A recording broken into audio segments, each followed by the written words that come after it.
Okay, great. So hello, everyone. I am Nirmala, and we are talking about conscious consumerism this week in the garden. And coincidentally, today is also Earth Day. So we thought it would be really fun to celebrate by talking with one of our fellow garden participants, Merica Kahn. And she is going to give us a lot of really amazing information because she's a clothing designer. And she also specifically makes eco-friendly clothing. So it's clothing with a conscience. So yeah, I just want to welcome you and thank you for doing this interview with us, Merica. So yeah, hi. Thank you for having me. So I just want to give you guys a little bit more background on Merica. She's a fashion designer and she's the founder of the new purpose-driven eco-friendly fashion knitwear line called Mia. And she was born in New York City, and she's loved fashion since she can remember. And she works full-time in the fashion industry as a production associate right now. And this is a really exciting time to be connecting with her because she's finally making her dreams happen by launching Mia. And she describes this as an eco-friendly knitwear line for women who lead unpredictable lives. So before I launch into the questions, I just want to say that I found Merica's work because she's actually the sister of one of our other garden participants, Langston, who also did a great interview with one of our admins, Cheryl. So if you haven't gotten a chance to check that out, please do because it's amazing and it's on emotional clearing. And I was checking out his Facebook page one day and I noticed that he mentioned his sister, Merica, and the knitwear line that she's doing. And the words eco-friendly just popped out at me because I'm all about eco-friendly. And also the fact that it was a knitwear line, an eco-friendly knitwear line, because I work from home, so I'm all about comfort. And when I checked out Merica's website, I just fell in love with the designs, just the versatility, the simple elegance, the fact that it looks like the clothing is perfect for both the office and as loungewear, and it seems like you can dress it up and dress it down. So I really loved that. So Merica, I would love to know just a little bit more about the inspiration behind this clothing line. And yeah, how did you sort of get started? And also, how did you make that move from what might be considered fast fashion to eco-friendly design? Well, like you said, I've always wanted to start my own line since I was a little girl. I love clothes. I enjoy shopping. I've always been into fashion and the fashion industry. Took all the courses I could in high school, college. As soon as I graduated, I started working at the same job I'm at now, full-time in production. I tried to start a company officially about a year and a half ago, and I got connected with a company that I was going to try to develop with that. They were just terrible. I showed up to a meeting, the woman had overslept, and it just wasn't working out for me, and I was really discouraged. I came across this woman, Shannon Moore. She has a company called Factory 45, and she takes aspiring designers from zero to launch. And basically, her focus is making sure that these designers are doing it sustainably and eco-friendly. And she, was able to do this because she had done it herself. So although I always wanted to start my own line, it wasn't until I connected with her that I decided I wanted to have this company be eco-friendly. And I dove right into that, and I really was dedicated to that. So I learned a lot during her program and was watching tons of documentaries about, the fast fashion industry and reading books by different people who just had so much information that I had no idea. And I've been, into fashion for so long that to learn all this, negative was very shocking to me. So when I started my knitwear line, I wanted to make sure that it was going to be like all natural fabrics, all natural yarns. I wanted to do it locally. Not to say that doing business overseas is bad, but for my focus right now and my reach, the best quality and the most eco-friendly way to do it was locally. So yeah, so that sort of drove my passion, and that's kind of how I was began to focus on the eco-friendly side of fashion. So of course my closet was not eco-friendly, and still not is not 100% eco-friendly. But it's hard to do that, you know, right away.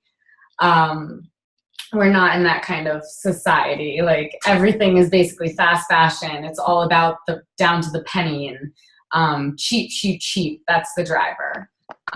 It's not about quality, it's about quantity. So I just really wanted to, you know, do something different. And although the easy road seemed to, you know, do the normal fast fashion overseas, I really felt passionate about, you know, doing it the right way.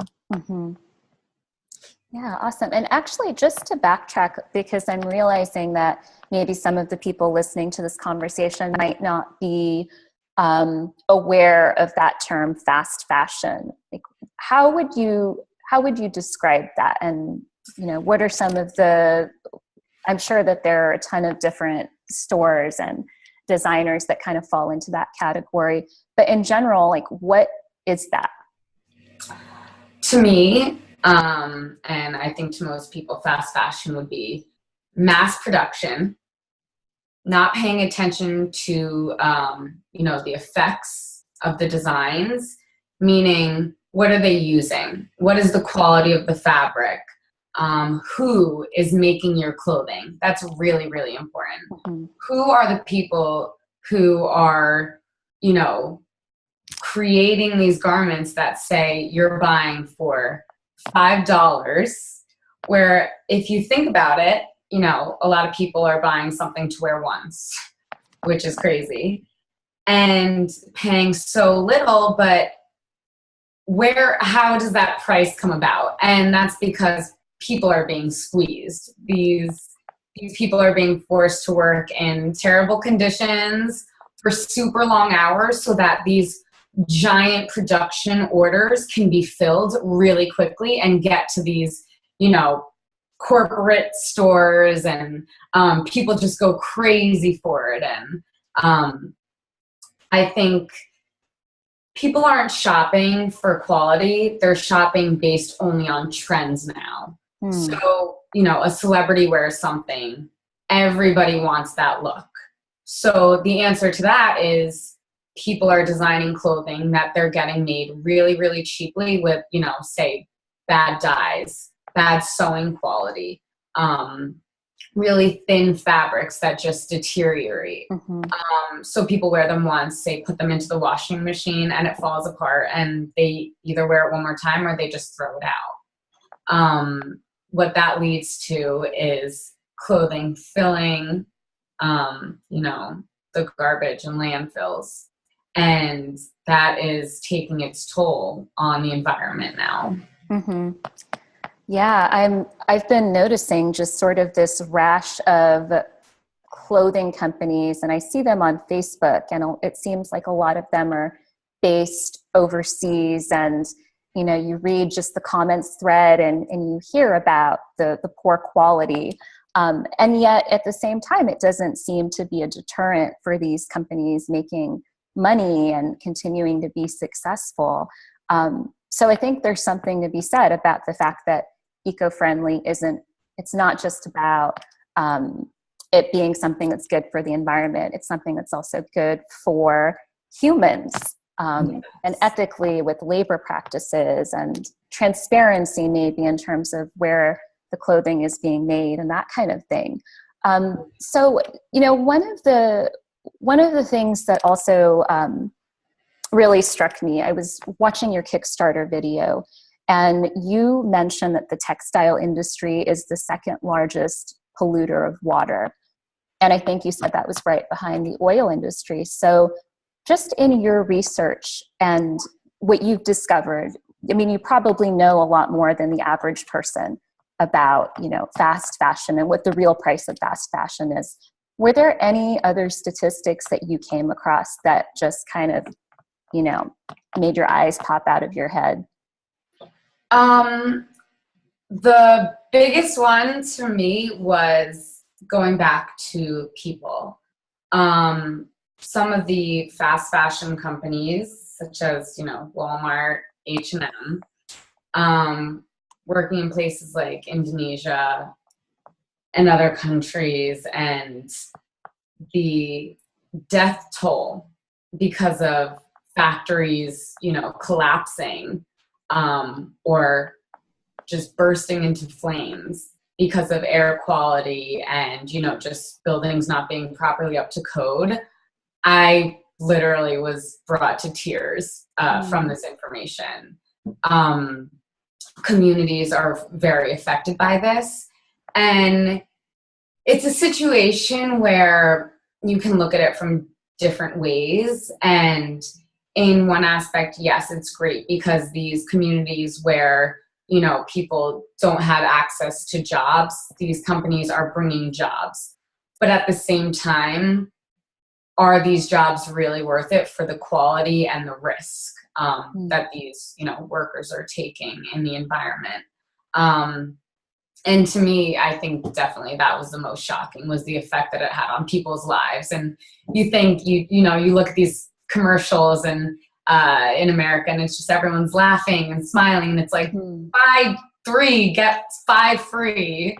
It's crazy. And then, you know, you look at it from the overseas perspective, and people are literally dying for that. Just because people don't want to spend the money to, you know, incorporate proper protocol of, like, whatever it may be, taking care of these people.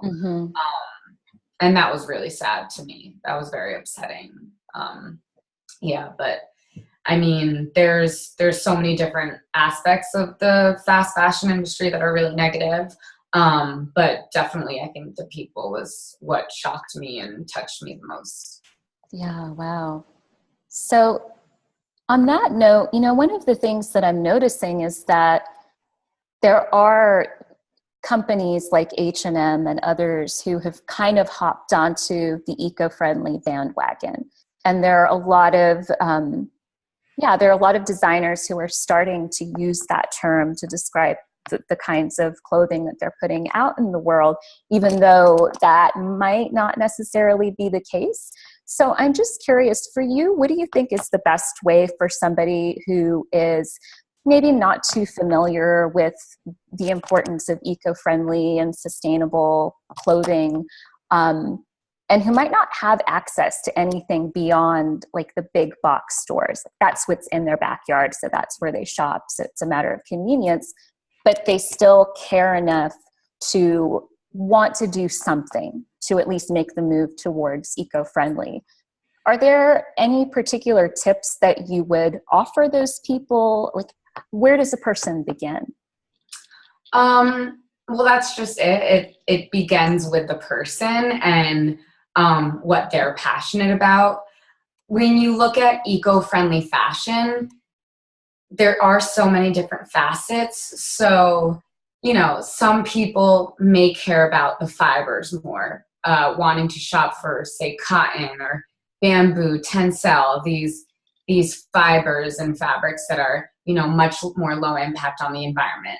But then there's, say, an animal rights activist who will never touch anything that's, you know, made from an animal. So they're buying, say, you know, what the new, what they call it now is vegan leather. You know, it's more of a marketing term, I guess. But it is a real thing that, you know, people care about animals, and they don't want anything that is harmful towards that. Then there's other people who are more conscious and, you know, sensitive about their skin and what's on their body. So they want things that are only dyed naturally.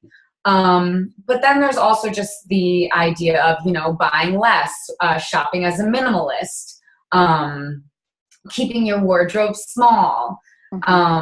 And I would say one of my favorite things to do to shop eco-friendly is to shop vintage and at thrift stores.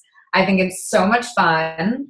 I think you can find amazing pieces. And I think it also says a lot about the industry today, because so much of the clothing at vintage stores, especially like, you know, the great, really, really focused vintage stores who know what they're doing and hunt for these amazing items, this stuff is quality, because it is older and it's from a different time where, you know, clothing was all made in the USA. I don't think it was until I read about the 60s or late 60s where things heavily started to be outsourced. Right before then, everything was made in the USA. And maybe 10% was outsourced, which is now it's the complete opposite. So I think there is a real movement going on right now about eco-friendly fashion and what that is. And you mentioned the H&M Conscious Collection, which is definitely, I think, a little bit controversial. It depends who you're talking to. I do think it is positive. You know, any small change counts. But how small is the change really? And they are not transparent about that. There's definitely been improvements that they have made, but you know, it depends what you read and who you talk to.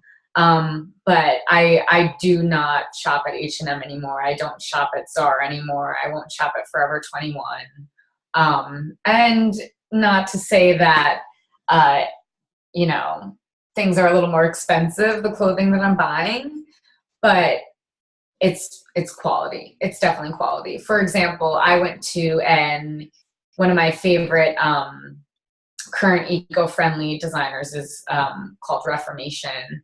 And they're what people call the original cool girls of sustainable fashion. And I went to this sample sale and I bought 5 things, 2 dresses, and 3 pairs of pants. And every single thing I bought fit perfectly. The second I put it on, and you know, you usually go shopping and it's like, yeah, you put it on, it's not right, it looks good on the hanger, and that's it. Every single thing I put on fit perfectly, looked amazing. 3 people at least a day asking me, oh, what's that? What's that? Where'd you get that? Whereas another driver of me starting Nia was the trouble I had when I was shopping fast fashion in all these places. Because for me, when I was shopping at those stores, I was always discouraged. I would go with a vision in mind, looking for something, see it, you know, or something similar on a rack, put it on, go in the dressing room, put it on.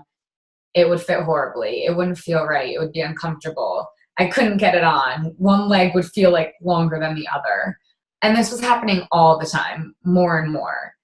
And even in just the last however many years, 5, 6 years, even H&M's quality, for example, has gone downhill.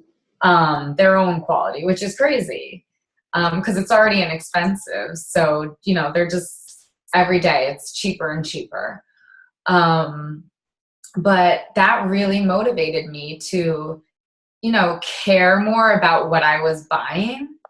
I actually did a fashion challenge. I think it was last November or October.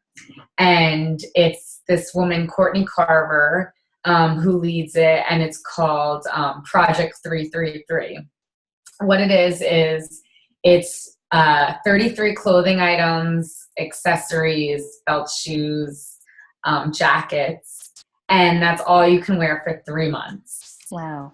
So being, you know, a lover of clothing and a shopper, I was like, I want to try this.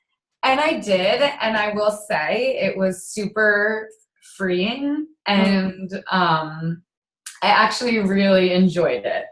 Not to say that I might have broken it once. I think I bought 1 clothing item during the 3-month period, but other than that, I was totally fine with those 33 items.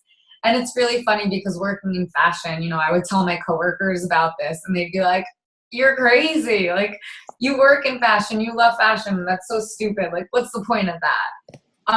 But it's a lifestyle decision. And I think it's a nice way to take a step back and, you know, not just look at your closet, but look at your life as a whole. And it's about, you know, realizing what is quality to you and understanding that better and getting rid of the things that you're maybe just holding on to. For what reason, that's all up to the person. But that is a big takeaway that I had when doing it is, okay, if something is in my life, does it have a purpose? Does it have a meaning? Or is it just there? Mm-hmm. And this carried through, like I said, not just my closet, but my life in general. And it really connected with me. And this was all happening at once. So I was starting this line. I was watching all these documentaries and reading these books and, you know, doing these different fashion challenges and just educating myself. And it's been really exciting for me. And I've just been learning a lot and taking it all in. But this is even new to me still. And I think it's something that we all have to learn. And I think it's important for us as consumers, customers, to be asking questions like, who made these clothes? Where did these clothes come from? What are they made out of? Content information is right in the labels of your clothing. So you can see what it's made out of. You can see if it's organic or at least natural, or if it's made in the USA. And if it is made overseas, who are the people that are making those clothes? Are they being treated fairly and ethically and being paid right? Mm-hmm. So definitely I think a good tip is, you know, shop all natural, shop vintage, shop at thrift stores, trade with your friends, you know, be choosy, definitely.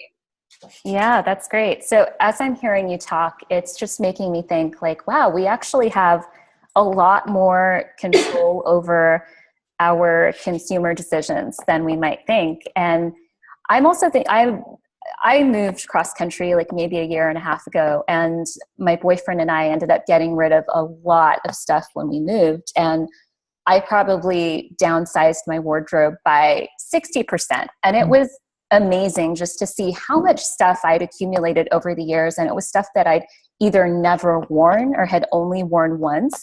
And a lot of it was accumulated at places like Forever 21 or, you know, the places where I could basically afford to shop. Yeah. But at the same time, even though I didn't feel like I could afford to shop at sort of the higher end stores that might have had higher quality, I realized that I was in this continual like wheel of consumption where the season would change. So it would be like, oh, I need a new pair of sandals, or I need a new dress, even though that dress that I wore a couple months ago, like I just wore it once. So it's been really humbling for me to sort of look at what I think of as, I mean, an addiction to consumption, really, an addiction to more, an addiction to newness and novelty. And so I'd love to hear you say something about, you know, just the fact that as a culture, we're in this mentality of we need to keep up with the Joneses. We need to buy sort of the imitation, high design stuff. And there needs to be sort of like a quick changeover to the stuff that we're going to be doing next season. Like it just feels like it's wasteful for one. And I think it also keeps us sort of in this place where we're constantly trapped. We're constantly feeling like we need something different. We can't be happy with what we have. So yeah, I just love to hear your take on how do we get out of that, that cultural idea that more is better, and how do we find satisfaction with, you know, that one pair of jeans that might be able to, you know, take us through a couple of years at least before we move on to something else. Yeah. Well, you know, it's hard to say. As a society, we definitely are driven by, I think, social media and marketing heavily. I think it's everywhere now. It's really hard to get away from. These days, the easiest thing to say would be just shut off, disconnect a little bit, go on a hike, go for a walk, get connected more with nature, get off your phones and your laptops, and just sort of not to shut yourself off, but sort of do the opposite. Get connected with yourself and stop thinking about other people. I know I fall into the trap of comparing myself to other people all the time, especially lately with, starting my own brand and being super conscious of these types of things. And, oh, do people like this? And are they going to want this? And is this good enough? Where, no, like, do I like this? Is this, am I doing this the right way? Would I love this? And I think being very positive is a big driver. I think we have a lot of negative thoughts always, which makes us think, okay, I need this, and then I'll feel better. When that's not true. I think people have what they need, and they need to figure out more or less, what can they do in their lives that will keep up, their positivity without worrying about other people. And I think, as consumers, there's just so much out there right now. Mm-hmm. For me, I say start by look at what you have. Look at what's in your life. Are you happy with that? And does that bring some sort of benefit to you? If it's a negative thing, if it's bringing you down, if it's unnecessary, it's not a bad thing to get rid of it. I think it's a very healthy thing to throw things away or give things away. We all seem to have too much now that we don't know what to do with it. Mm-hmm. So, I don't know. I think that's a tough question. I think it's almost like a very personal question. And for me, it really helped to, be put into a little box and say, okay, what really matters to you? And for me, that started with my closet. But then that really stemmed out into, like I said, the rest of my life. And what am I happy with? What am I unhappy with? Which was also a driver of me starting my business, because I felt a little bored and I wanted something in my life. And I realized that Nia was something that I didn't know it at the time, but I always wanted to start. And that's what I needed. So that's something that I found in doing that challenge, is that, okay, focusing on, strengthening myself was very positive and made me feel wonderful. And, making sure that I was, empowering myself, that just, changed my whole, character. I was very upset all the time and I didn't really know why. And as soon as I started, learning all this stuff and putting myself to sort of the test, I guess, of how can I do something that's positive? Mm-hmm. And that really, that made me happy, trying to, come up with an eco-conscious line. That's something that, to me, it made me feel good. And maybe that's a little selfish, but I found that that's what's important to me.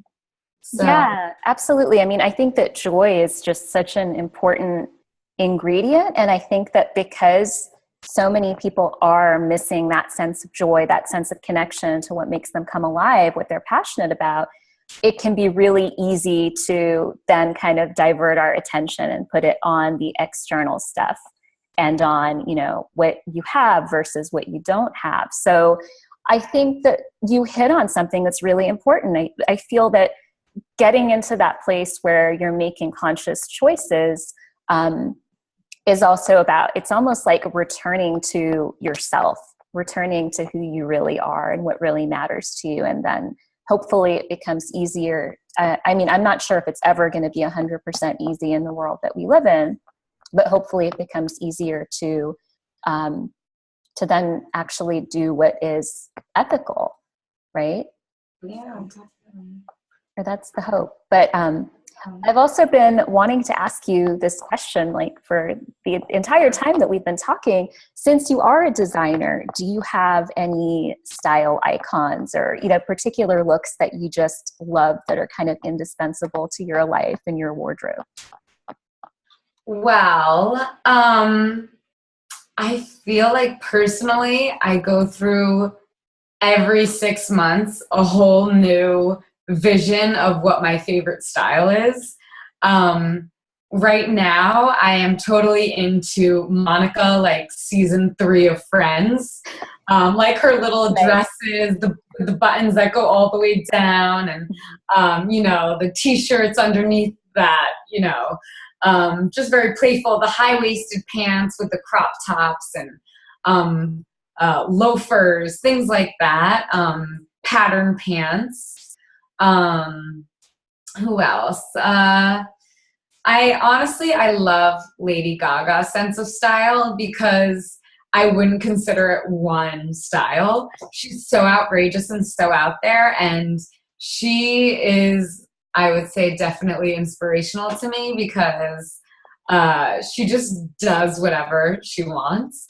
And I've always wanted to dress like that, but I've never really had the guts, you know, just like pick out the craziest thing and put that on. Yeah, I really do love her style. Yeah, there's so many well-dressed people out there. I don't think I have one, you know, look that is my favorite. But definitely Monica, Friends. That's my look right now. The whole 90s look. Okay, nice. Well, I don't know if that ever really went out of style anyway. I'm going to have to look at reruns of Friends to remember what she was about. But yeah. So we'll definitely put up information about the Kickstarter that you're doing, but would you like to say something about, you know, where Nia is and where you're hoping to take it, and, you know, what kind of support people can offer you right now? Well, right now we're just in officially our first week of Kickstarter. So at this point, it's just really important to share the message, share the campaign. Nia was really motivated by me commuting from Jersey City to New York every day and waking up and, excuse me, wanting to look cute and work ready and work appropriate, but feeling like I was putting pajamas on. I'm all about, you know, sneakers. I love that look, but at the same time, I do love to dress up. I love clothing. So when I was, you know, shopping, I would be looking for this type of outfit, and like, I never really found it. So I decided to start my own, you know, clothing line. And that is what Nia has become, is my vision for this comfortable clothing that you can dress up and down, that's versatile, that you can mix and match with items that are already in your closet. So it's, you know, great staple items. The fabric is made from merino wool, which is an all-natural biodegradable yarn. So it's low impact for the environment. And a really cool feature is it's designed on what's called whole garment knitting machines, which is like 3D printing for knitwear. Oh, wow. So that means it's seamless. I actually have this shirt on now. You can kind of see it's from the side, and here's the pants. So there's no seams on them. Oh, nice. They're really, yeah. So they're super comfortable, and, you know, just something that I think every woman should have or would want in her closet. But yeah, it's all produced, or will eventually be produced in Brooklyn, New York, developed in Brooklyn. So yeah, it's my baby. Yeah, well, thank you so much for just sharing Nia with the world and giving us some of your time today and talking about conscious consumerism. And like I mentioned, we'll make sure that Merica's information is in the description of this video, and be sure to check out her Kickstarter. And when does the Kickstarter? It started this past weekend. When does it end? It started last Friday. So today we're officially 1 week in, and it's running for 30 days. So we have 3 weeks left to raise funds. And all backers, there's different reward tiers, and the rewards are the actual garments that people can pre-order. Yeah, that's so exciting. So be sure to support Merica, especially if you love comfort and also just beautiful, wearable fashion and conscious consumer choices. It seems like you can't really go wrong there. So thank you so much, Merica, for being with us today. I really, really appreciate your time. And yeah, best of luck with everything that you're doing. Thank you so much. Thank you for having me. Okay, thanks. Take care. Bye. Bye.